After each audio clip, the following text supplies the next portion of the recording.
ಆಗಮಿಸಿರ್ತಕ್ಕಂಥ ಹುಕ್ಕೇರಿ ತಾಲೂಕಾ ಮತ್ತು ಅಕ್ಕಪಕ್ಕದ ಹಳ್ಳಿಗಳಿಂದ ಆಗಮಿಸಿರ್ತಕ್ಕಂಥ ಯಾವತ್ತೂ ನನ್ನ ರೈತ ಬಾಂಧವರೇ, ರೈತ ತಾಯಂದಿರೇ, ನಮ್ಮ ಸುದ್ದಿ ಮಾಧ್ಯಮದ ಸಹೋದರ ಮಿತ್ರರೇ, ನಮ್ಮೆಲ್ಲರಿಗೆ ಶರಣಾರ್ಥಿ.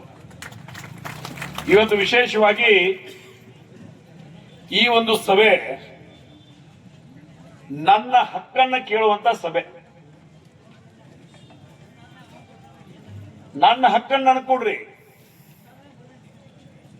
ನನ್ನ ನೀರನ್ನು ನನಗೆ ಕೊಡ್ರಿ.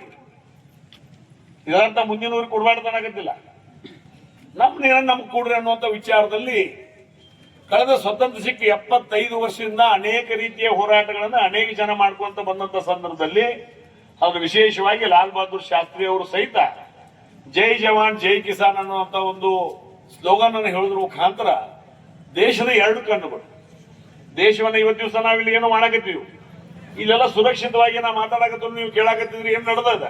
ಈ ದೇಶ ಸುರಕ್ಷಿತವಾಗಿರ್ಬೇಕಾದ್ರೆ ಯೋಧ ಸುರಕ್ಷಿತವಾಗಿರ್ಬೇಕು. ಈ ಯೋಧ ಮತ್ತು ದೇಶದ ಜನರು ಹೊಟ್ಟೆ ತುಂಬಬೇಕಾದ್ರೆ ನಮ್ಮ ರೈತ ಮೊದಲು ಸುರಕ್ಷಿತವಾಗಿರ್ಬೇಕು ಅನ್ನುವಂತ ವಿಚಾರದಲ್ಲಿ ಇವತ್ತು ದಿವಸ ಅವತ್ತಿನ ದಿನ ಕರೆಕೊಟ್ಟಿರ್ತಕ್ಕಂಥ ಲಾಲ್ ಬಹದ್ದೂರ್ ಶಾಸ್ತ್ರಿ ಅವರು ಇವತ್ತು ವಿಶೇಷವಾಗಿ ಸಾಕಷ್ಟು ನೀರಾವರಿಗಳನ್ನ ಈ ಭಾಗದಲ್ಲಿ ದಿವಂಗತ ಮಲ್ಲಾರಗೌಡ ಪಾಟೀಲ್ರು